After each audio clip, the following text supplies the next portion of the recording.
महाराज, मैंने तो पहले ही चेताया था सब पक्षियों को, लेकिन किसी ने मेरी बात नहीं मानी थी महाराज।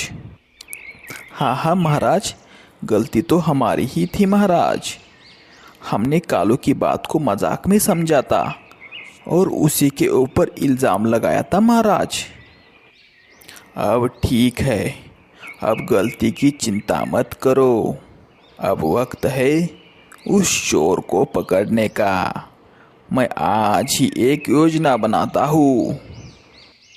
अब तुम सब लोग अपने अपने घर चले जाना। तभी सारे पक्षी अपने अपने घर लौट गए, पर किसी के दिल में सुकून नहीं था।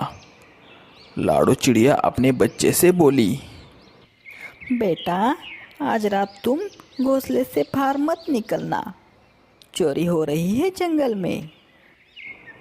मौसी, क्या वो चोर फिर आएगा आज रात को? अरे नहीं नहीं बेटा, आज नहीं आएगा चोर। आज हमारे महाराज खुद पहरा देंगे। पर जब दिन ढला और सब अपने घर पहुंचे तो सबके पर फड़फड़ा उठे। फिर से चोरी हो गई थी बस्ती में। अब तो किसी के पास शब्द ही नहीं थे। सारे पक्षी रोते हुए बाज महाराज के पास पहुंच गए। महाराज, आज हम फिर से जंगल में दाना ढूंढने गए थे। हम वापस आ गए तो फिर से हमारे घोंसले में चोरी हो गई थी महाराज।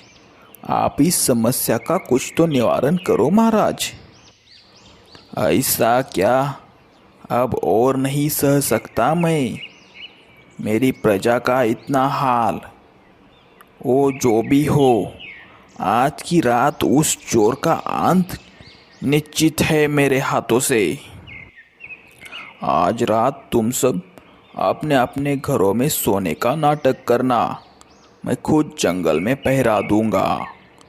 जो भी चोरी करने आएगा वो मेरे पंजों से बच नहीं पाएगा। महाराज, महाराज, मैं भी आपके साथ रहूंगा महाराज। मैं आसमान से देखूंगा कौन कहाँ जा रहा है। बहुत अच्छा कालू, बहुत अच्छा। तुम्हारी नज़र तेज है कालू। तुम हमारे पहरेदार बनो।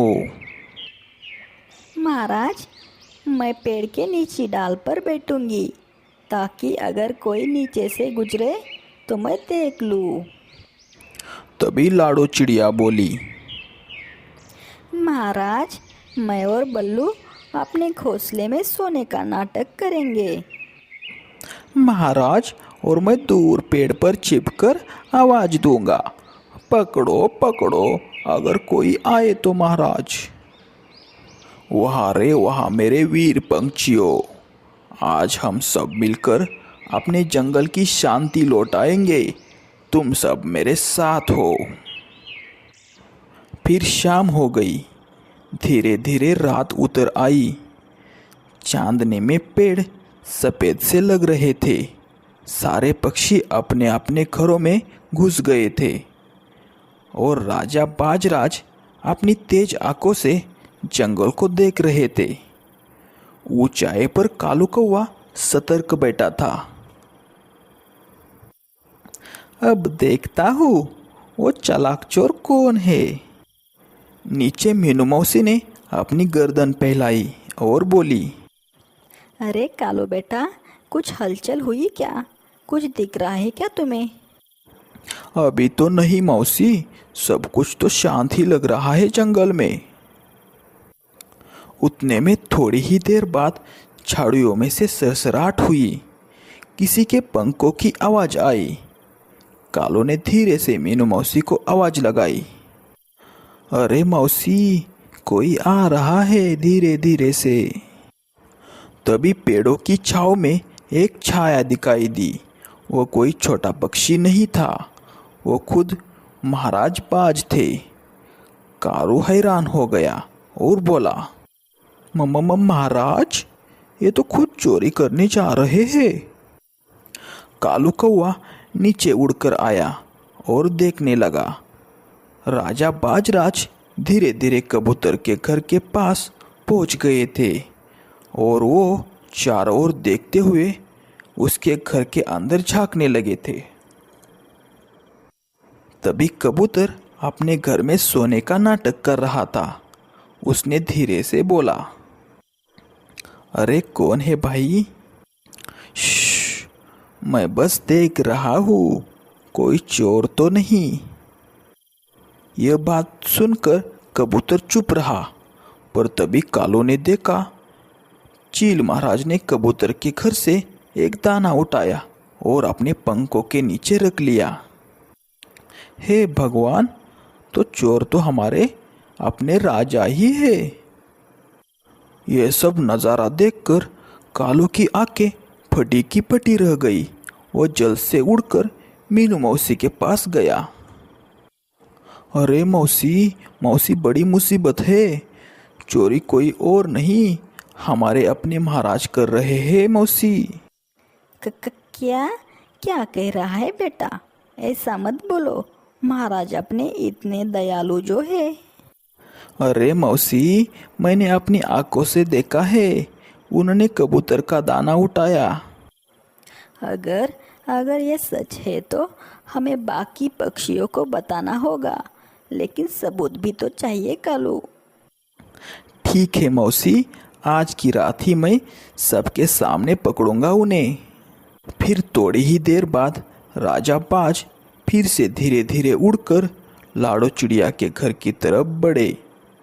वो घोंसले के पास पहुंचे। चारों ओर देखा, लाड़ो चिड़िया जग रही थी।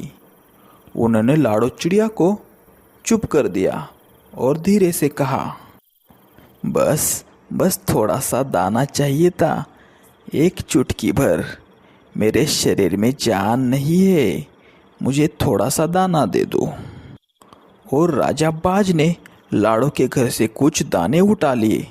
तभी अचानक ऊपर से आवाज आई, रुको महाराज, अब आप भाग नहीं सकते।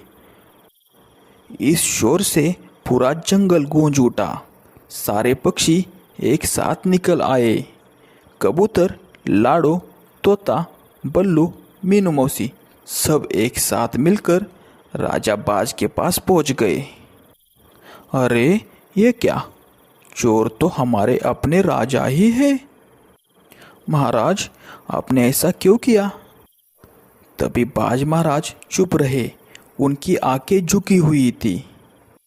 थोड़ी ही देर बाद बाज महाराज ने गहरी सांस ली और बोले, हाँ, यह सच है, मैं ही चोर हूँ इस जंगल का। लेकिन मैंने यह किसी बुरे इरादे से नहीं किया है पक्षियों।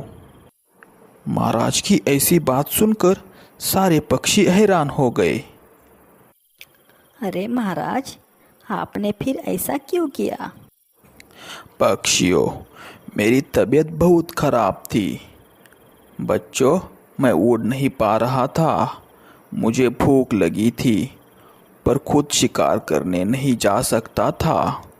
मैंने सोचा थोड़े थोड़े दाने उठा लूँ ताकि भूख मिट जाए। लेकिन मैं भूल गया कि इससे तुम्हारा भरोसा टूट जाएगा। मुझे माफ़ कर दो। बाज की यह बात सुनकर सभी पक्षी की आंखों में आंसू थे। तभी कबूतर बोला, महाराज, हमें माफ़ कीजिए, हमें तो लगा कोई बाहर का चोर है। महाराज, आपने गलती तो की, लेकिन हम समझते हैं भूख किसी को भी मजबूर करती है महाराज। तभी तोता बोला, महाराज, हमें सज़ा नहीं चाहिए, सच्चाई चाहिए महाराज। और आपने सच बोल दिया, वह सबसे बड़ी बात है महाराज। मैं तुम सबसे माफ़ी मांगता हूँ। अब मैं ऐसा कभी नहीं करूँगा। तभी गिद्ध बोला, महाराज, माफ़ी मांगने की ज़रूरत नहीं है, हम सब आपको माफ़ करते हैं महाराज, आप हमारे राजा हैं। इसी तरह जंगल में फिर से हंसी की गूंज फैल गई। चांदनी में सबके पंख चमक रहे थे और शांति लौट आई थी जंगल में। फिर सुबह की पहली किरण जंगल के ऊपर फैली थी। हवा में फिर से चिड़ियों की चहचहाट सुनाई देने लगी। कल की रात का सन्नाटा अब बीते वक्त की बात बन चुका था। पेड़ों की डालियों पर बैठे सारे पक्षी एक दूसरे से मुस्कुराकर बातें कर रहे थे। कभी जो डर और शक का माहौल था वह अब भरोसे और अपनापन में बदल गया था। बाज महाराज ने सबको बुलाया। सारे पक्षी आए। लाड़ो चिड़िया, मीनू मौसी, कालू कौवा, कबूतर, तोता, बल्लू चिड़ा सब एक साथ आए। बाज महाराज ने पेड़ की सबसे ऊंची डाल से सबको देखा और बोले, मेरे प्यारे साथियों, कल की रात ने मुझे एक बात सिखा दी। ताकत सिर्फ पंखों में नहीं होती, सच्ची ताकत दिल की ईमानदारी में होती है।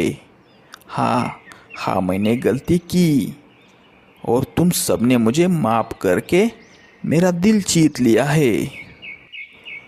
राजा की बात सारे पंछी मन लगा के सुन रहे थे। हाँ, और एक बात साथियों, अब मैं इस जंगल का राजा नहीं रहूँगा।